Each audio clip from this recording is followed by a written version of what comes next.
Oh, there's this beautiful child, and he's 12 years old, and he and I have been apart since he was 5, and he is just on my mind so much this 4th of July.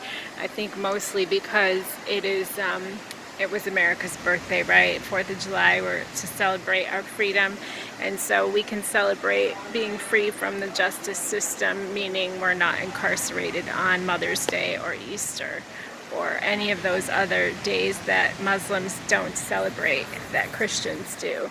And this is not a religious crime per se, but this is something that has happened to us, is that we were separated by someone who doesn't celebrate Christmas. And I just wanted to make sure that I express that the love that I have for this little soul is so humongous, and that it speaks so clearly through all the seashells and through the sands of time and through the Gulf waters and through the snowflakes that fall, through the mountains and through the valleys and through all of the locations throughout this whole entire country, that I am questioning right now as this election comes up for the President of the United States. How many children have been abducted in the goal for somebody to be Republican or Democrat? How many children have been taken into a system that's been so deformed by political scandals? And how many, besides my own, were used in political maneuvering? I think this is probably the reason why the justice system didn't want me to speak about my son, is because what I have witnessed is a complete deterioration of the state of Florida government and the Medicaid system.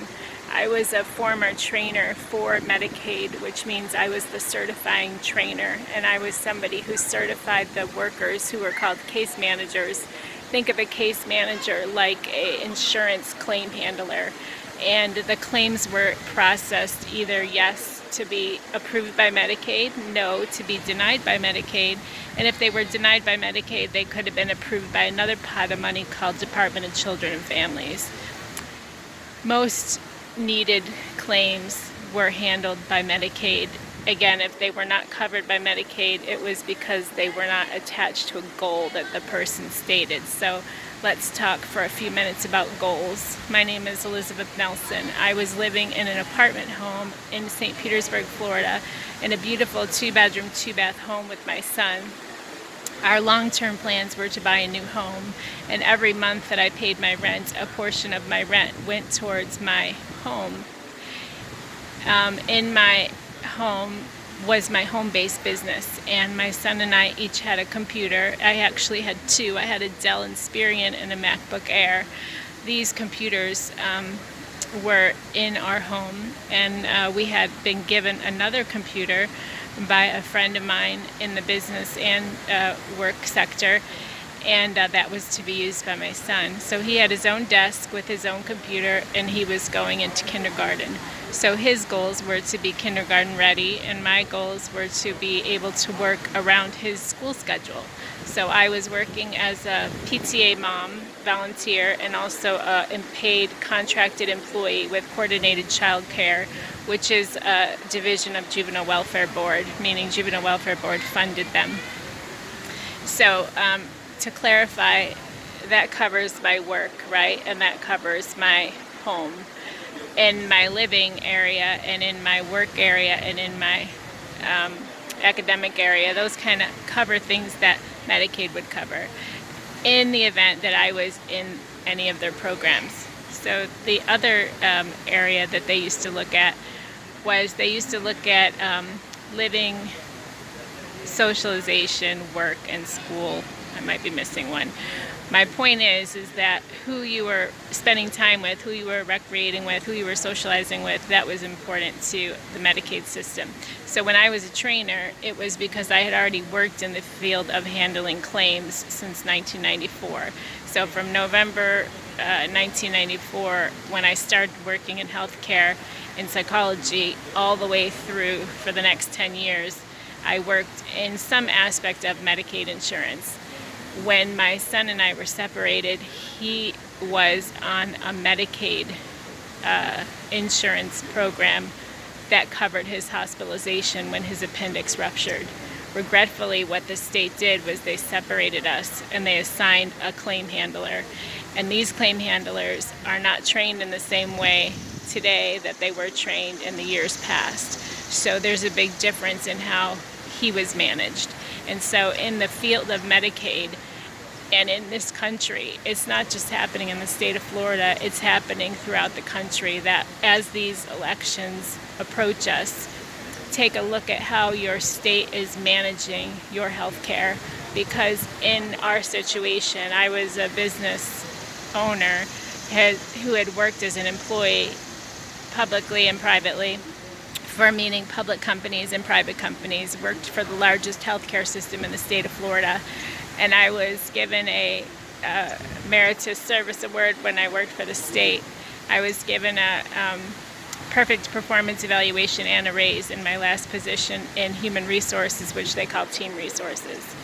I was a Verizon customer, and as a Verizon customer within the BayCare Health System, I was given approximately 27% off my monthly bill, off my Apple iPhone service, off my services, as well as off my, I think the cost of the phone. I don't remember the exact discount, but I know that the monthly discount was substantial. However, at the same time, I was experiencing hacking into my phone. I had money taken out of my Chase Bank account. I also had money taken out of my Bank of America account. And I was a credit union member, which was safe. My money was safe there. I was actually hypnotized to move my money around. And they had me going up to the credit union and sharing and disclosing personal information. I was hypnotized to release my bank passwords and my credit information. I have finally publicly filed a report because there was a student who was at Buffalo State College when I attended Buffalo State College. I was a resident assistant and I was in charge of my floor. I was in charge of 2 floors, actually, co-ed. I was 19 years old, and I had students who were my age, but I had many who were my senior. And when I was an RA, she was studying business, and I was studying psychology. When I was studying psychology, I took 6 months, and I moved to Florida, and I attended USF for 6 months. I participated in 2 classes, and I worked full-time at a restaurant off campus. So I share this information with you because I am a grieving mother missing my 12-year-old boy, and this student has completed what's called identity theft. She has gone through all of my records in her business, which she worked at a couple of places where she has access to all my personal information, including Bank of America, including Sperian and Equifax, Police Department in Tampa, possibly. That was on her LinkedIn page. So this resident of Buffalo State College campus from 1995, I think. 1988. Let me think. 1989, I graduated high school, so 1990 through, I graduated in 94, so she graduated approximately that time, probably a year before, because of my trip to Florida. She has been hypnotizing my son, and she has hypnotized my son so severely that I can hear it, even though I've been not allowed to get close to him. And so she has created a very large amount of problems in my life, in my marriage, in my life with my son. And so she has so much personal information because I was a Compeer volunteer in college, meaning I was a big sister to a 12-year-old. I was also working at the YMCA, Buffalo Niagara Y. I also worked in the mall, at retail at Walden Galleria Mall, and I worked at Friendly's Ice Cream.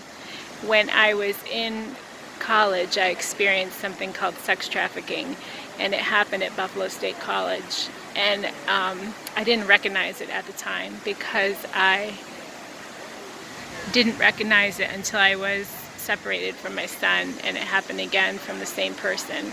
And so it's very painful to be without your child, and it's most painful to know that when his appendix burst and he was so afraid, he was in need of help. and I was right there for him the whole time. Regretfully, when I asked for help from the justice system, they denied me help, and it cost me $5,000 retainer. But because I had already experienced theft in my bank account and I had already experienced business and personal identity theft, I was put in a situation where I couldn't no longer afford to fight for me and my son. And so being hypnotized is so painful, and it is creating this dual reality where there are people who are in a hypnotized reality and then they're in their reality. And so it goes back and forth where you are in a state where you're creating it, and then you're in a separate state where someone else is creating it for you. And it's really a very severe form of harassment. And so I was hypnotized out of the Baycare health system, and I was also, after I got that perfect performance eval and a raise, I was also hypnotized out of a coaching position for a company that I had for almost 5 years. And you actually can speak under hypnosis, meaning you speak what the person tells you to. And I can recall being told, you speak when spoken to. I was hypnotized into silence the whole entire year that my son was taken. I was not able to speak.